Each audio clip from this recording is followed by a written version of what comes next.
Hi guys, today I thought we'd have a look at a PS4 re-release and it's Final Fantasy VII. Now I believe this is converted from the PC game that came out in about 2012 on Steam. I'm not 100% sure, that sounds terrible, but it's been upped and jigged here and there. As you can see, it's got the original character model. I can't really see him up close.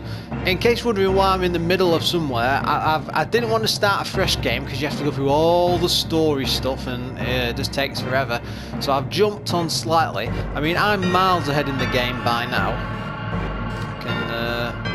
Like I said, this is right at the beginning, but I just wanted to have a quick playthrough and have a chat about what I thought of it. Here we go. Now straight away, all like HD and gleaming and glossy, you know, it looks fantastic. They've done an amazing job with it compared to how it looked originally. That's the restore, that's the cure materia. Let's just, I don't think we can equip magic at this stage. No, we can't. Bugger. As quickly going through them there, as you can see later on in the game, you know, you can just drop the materia straight. I'm sure if you're watching this video, you play Final Fantasy VII.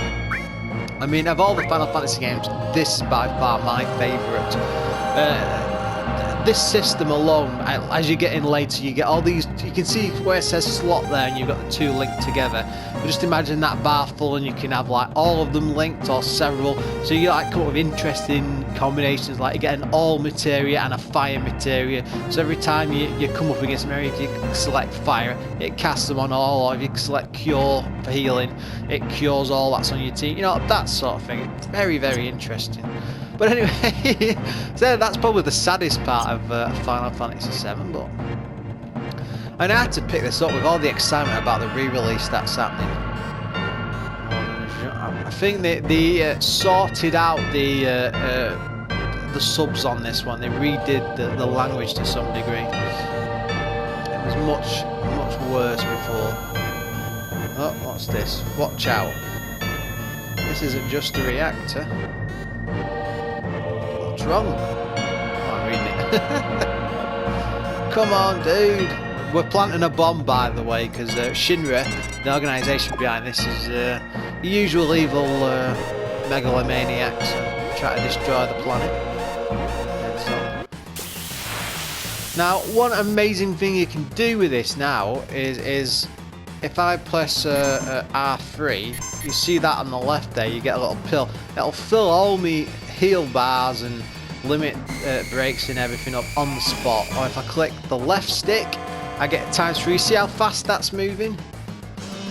So you can basically cheat your way through the game. I mean, this is going to be very interesting when you come up later against some of the ultimate weapons, because I've never been able to defeat them in normal attacks. So, this is a boss, by the way.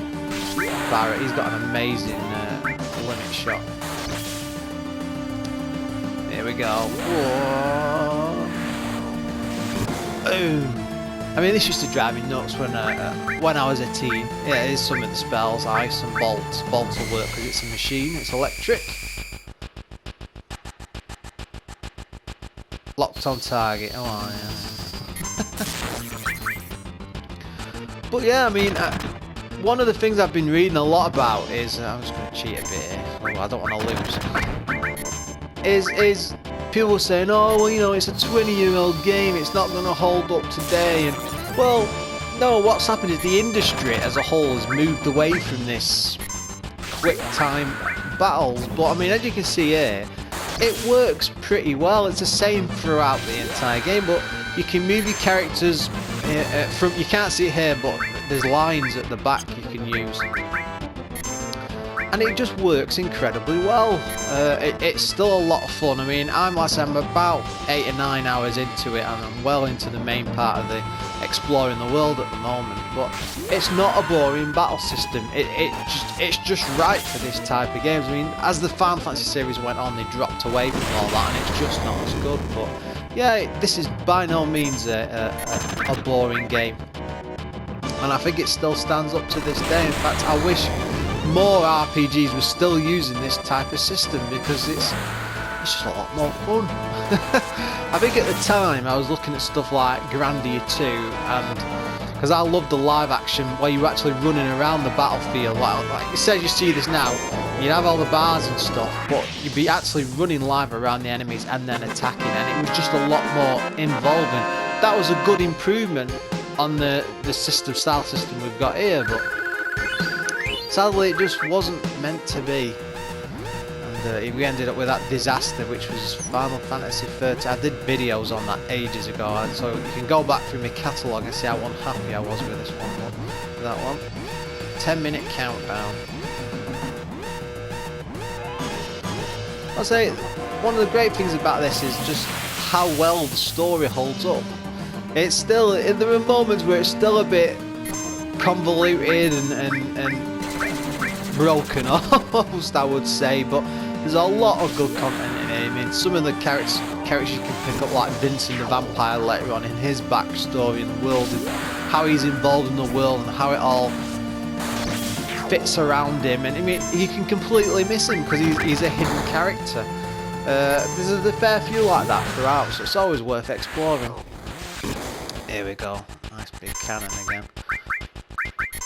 Now, you can only ever have a maximum of 3 characters at any one time, but when you get to the various save points, unless you're on the world map, because where you can save anywhere, you can then change them out, but like I say, it's too early for that at the moment. I mean, I recently picked up the vinyl for this, because the music is just something else. Some glorious tracks in this, and the bit with Eris still brings a tear to my eye.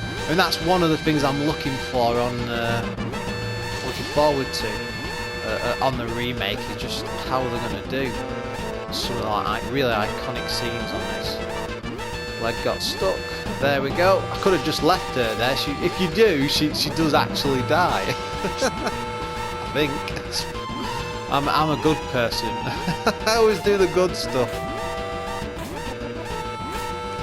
So yeah, overall, man, this is a brilliant game. I personally think it still holds up to this day. It is a lot of fun. Like I said, I'm just flinging through this because I know exactly where I'm going. I've been to this reactor so many times. But I was wondering if I could go up that ladder there. Just having a nose, I don't think I've ever done that before. Come on. Speed it up a bit. See, this is the only other thing, because later on in the game you can pick up like Knights of the Round, some really amazing summon magic, which is big dragons and demons and stuff fighting, you know, a big mega attack. But the problem with the old games, oh, there's nothing up there. That's a bit unexciting. Yeah, the problem with the old game on that is it would just. Where are we going now? Switch on. I've completely lost my point. I'm sorry, guys. I'm going crazy. What can I say? It's old age. But hang on. Here we go. Come on, girlie. Open the gate. But yeah, I mean, I've always loved this game. It's one of my favourite RPGs of all time, and very rightly so. I mean, the only one that probably comes close to it is maybe Baldur's Gate. But again, that's a different beast entirely because it's a Dungeons and Dragons style game. Yeah, if you've been worried about picking this up, thinking, oh, it might look a bit too ugly because it's the original PS1 graphics. No, it's been sharpened up enough, and you see there the models, the characters, they've been rejigged as well, I believe. You can actually, if you buy the Steam edition, you can actually get a couple of mods now because somebody did a full translation of it. Cross-slash, we picked up something up. Yeah, an amazing full retranslation of the game and went off the original Japanese script, so they matched it up, so it's much better. But on top of that, you can also, it's very easy to get like a mod pack for it. Just search Final Fantasy VII translation, and there's like an install pack for it. Very easy to do. Yeah, and you stick that on, and there's also got like character mods, and they've redone it to similar clothing style to what was in like the Advent Children film. And it looks really good, and they've boosted all the in-world characters and stuff, and it just looks fantastic. But anyway, that was only meant to be a quick look. I've just completely wandered off topic there. But as always, guys, thanks for watching. I still recommend this today. It's an absolutely awesome game, and you'll have a brilliant time with it. It's a very involving, very... it lures you in, brings you in deeper, and keeps you pushing on. As always, guys, I will see you next time.